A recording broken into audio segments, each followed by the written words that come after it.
अस्सलामुअलैकुम। खुश आमदीद आपका अपने चैनल वोकैबुलरी में। आज हम सीखने जा रहे हैं एक ज़बरदस्त इंग्लिश ग्रामर का topic. Use of I am, I was, I will be, I have, I had. ये 5 छोटे छोटे जुमले हैं, मगर अगर आपको इनका सही इस्तेमाल आ गया, यकीन माने आपकी इंग्लिश बहुत शानदार लगने लगेगी। चलिए शुरू करते हैं बिल्कुल आसान और दिलचस्प अंदाज में। सबसे पहले हम देखेंगे कि आई एम का यूज क्या होता है, ठीक है, और ये कब और किस सिचुएशन में इस्तेमाल होता है और इसका मीनिंग क्या है। आई एम, आई एम का मतलब होता है मैं हूँ, मैं हूँ, ठीक है। आई मैं एम हूँ। हम इसे इस वक्त इस्तेमाल करते हैं जब हम हाल यानी कि अभी के वक्त की बात कर रहे होते हैं, मतलब कि जो वक्त अभी हमारा चल रहा है, प्रेजेंट, ठीक है, उसकी बात करें तो तब हम इसका इस्तेमाल करते हैं। ओके, अब हम इसकी नेक्स्ट कुछ एग्जांपल्स देख लेते हैं। सबसे पहले है मैं खुश हूँ। मैं खुश हूँ यानी कि ये अभी प्रेजेंट की बात हो रही है कि मैं अभी खुश हूँ, ठीक है। तो इसमें हम आई एम यूज करेंगे। ये प्रेजेंट सेंटेंस है और इसमें आई एम यूज होगा। I am happy, I am happy. ऐसे ही बाकी सेंटेंसेस हैं। मैं थकी हुई हूँ। I am tired, I am tired. मैं के लिए आई है और हूँ के लिए एम, ठीक है, और टायर्ड थकी। मैं एक टीचर हूँ। I am a teacher, I am a teacher. मैं घर पर हूँ। I am at home, I am at home.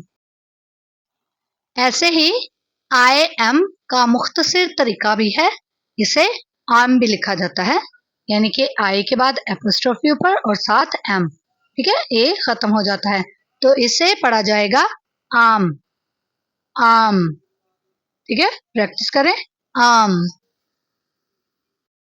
जैसे for example I am fine, मैं ठीक हूँ।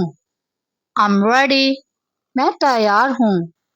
आई एम बिजी, मैं मसरूफ हूँ, ठीक है, इसे आम पढ़ा जाएगा, आम। यानी जब भी आप अपने मौजूदा हाल के बारे में बता रहे हों तो आई एम या आम का इस्तेमाल करेंगे। For example I am hungry, I am hungry यानी मुझे भूख लगी है।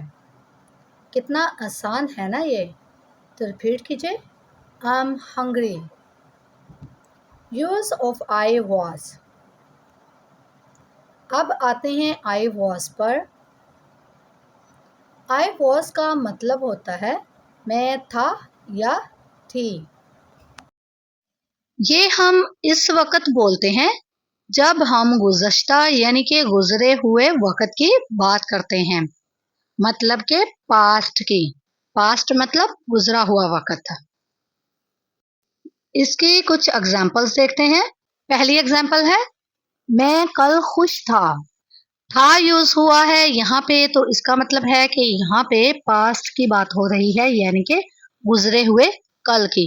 तो यहाँ पे हम आई वॉज का यूज करेंगे। I was happy yesterday, I was happy yesterday. Yesterday मतलब गुजरा हुआ कल। जो टुमारो होता है वो आने वाला कल होता है, मतलब कि वो बात हो रही होती है फ्यूचर की। ऐसे ही बाकी सेंटेंसेस हैं। मैं स्कूल में थी, I was at school, I was at school. मैं कल रात थकी हुई थी। I was tired last night. I was tired last night. मैं सुबह मसरूफ था। I was busy in the morning. I was busy in the morning. I am हाल के लिए होता है यानी कि प्रेजेंट के लिए, और I was माजी के लिए यानी कि पास्ट के लिए, यानी कि am अब और was पहले। जरा एक्सप्रेशन के साथ आप मेरे साथ बोलें, I was so happy that day. I was so happy that day. Use of I will be. अब चलते हैं आगे यानी कि मुस्तकबिल की तरफ। I will be. I will be का मतलब होता है मैं हूँगा या मैं रहूँगा, यानी कि फ्यूचर की बात हो रही है। नेक्स्ट एग्जांपल्स देखते हैं। मैं कल खुश होऊंगा। I will be happy tomorrow. I will be happy tomorrow. मैं डॉक्टर बनूंगा। I will be a doctor. I will be a doctor. यानी कि फ्यूचर की बात हो रही है कि फ्यूचर में प्लानिंग कर रहे हैं कि मैं डॉक्टर बनूंगा। या आप बोल सकते हैं I will be an engineer. I will be a teacher. ठीक है, जो आपका दिल करे। मैं अगले हफ्ते मसरूफ होऊंगा। I will be busy next week. I will be busy next week.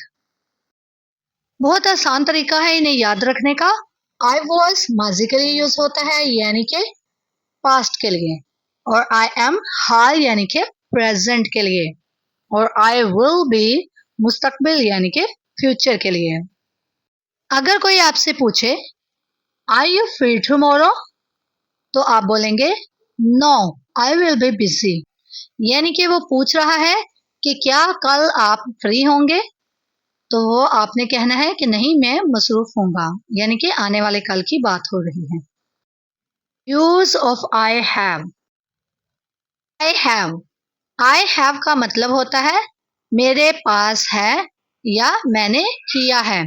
ठीक है, कोई भी चीज आपने कहना हो कि ये मेरे पास है, या कोई काम आपने कहना हो कि ये मैंने किया है, तो इसके लिए यूज होगा। ये हाल के वक्त के लिए इस्तेमाल होता है। फॉर एग्जाम्पल, मेरे पास फोन है। I have a phone. I have a phone. मेरा एक भाई है। I have a brother. I have a brother. मुझे काम है। I have work. I have work. मैंने अपना होमवर्क खत्म कर लिया है। I have finished my homework. I have finished my homework. Use of I had. I had. I had का मतलब होता है मेरे पास था या मैंने किया था। ठीक है, ये माजी में इस्तेमाल होता है यानी कि पास्ट में, मगर तब जब किसी चीज के होने या रखने की बात की जाएगी। एग्जाम्पल्स देखते हैं। मेरे पास एक गाड़ी थी। I had a car. I had a car. मेरे पास एक बिल्ली थी। I had a cat. I had a cat. मैंने नाश्ता किया था। I had breakfast. I had breakfast. मुझे सर में दर्द था। I had a headache. I had a headache. I had माजी के लिए यानी कि पास्ट के लिए यूज होता है, मतलब कि जो पहले था अब गुजर चुका, और I have हाल के लिए यानी कि प्रेजेंट के लिए जो अभी है। मेरे पास पहले गाड़ी थी, मतलब कि पहले थी अब नहीं है। I had a car. I had a car. मेरे पास अब गाड़ी है। I have a car. I have a car. मतलब कि अभी भी है। ये फर्क था I had और have में। कितना आसान मगर कितना जबरदस्त फर्क है ना। चलिए एक बार फिर सब दोहरा लेते हैं। I am मैं हूँ, हाल के लिए यानी कि प्रेजेंट के लिए। I was मैं था माजी के लिए इस्तेमाल होता है यानी कि पास्ट के लिए। I had मेरे पास था या मैंने किया था, ये भी पास्ट के लिए यानी कि माजी के लिए यूज होता है। I have मेरे पास है, मैंने किया है, ठीक है, ये प्रेजेंट के लिए यानी कि हाल के लिए इस्तेमाल होता है। I will be मैं हूँगा या रहूँगा, ये फ्यूचर यानी कि मुस्तकबिल में इस्तेमाल होता है। देखा, सिर्फ एक लफ्ज बदलने से पूरा मतलब बदल जाता है। ये था हमारा आज का सबक। I was, I am, I had, I will be, I have। इसका मुकम्मल फर्क और इसका इस्तेमाल। उम्मीद है कि अब ये सब आपको बिल्कुल साफ समझ आ गया होगा। अगर वीडियो अच्छी लगी हो तो प्लीज लाइक जरूर कीजिएगा। कमेंट में लिखें कि आपके लिए कौन सा वर्ड नया था, I was या I had। और अगर आप चाहते हैं कि मैं नेक्स्ट वीडियो में you were, you are, you had, you will be, you have समझाऊं तो कमेंट करें यस प्लीज। मज़ीद आसान और दिलचस्प इंग्लिश सीखने के लिए मेरे चैनल वोकैबुलरी बी को सब्सक्राइब करना ना भूलें। याद रखें, सीखना बंद ना करें, मुस्कुराना मत भूलें और पुरइत्माद रहें। See you in the next video. Take care.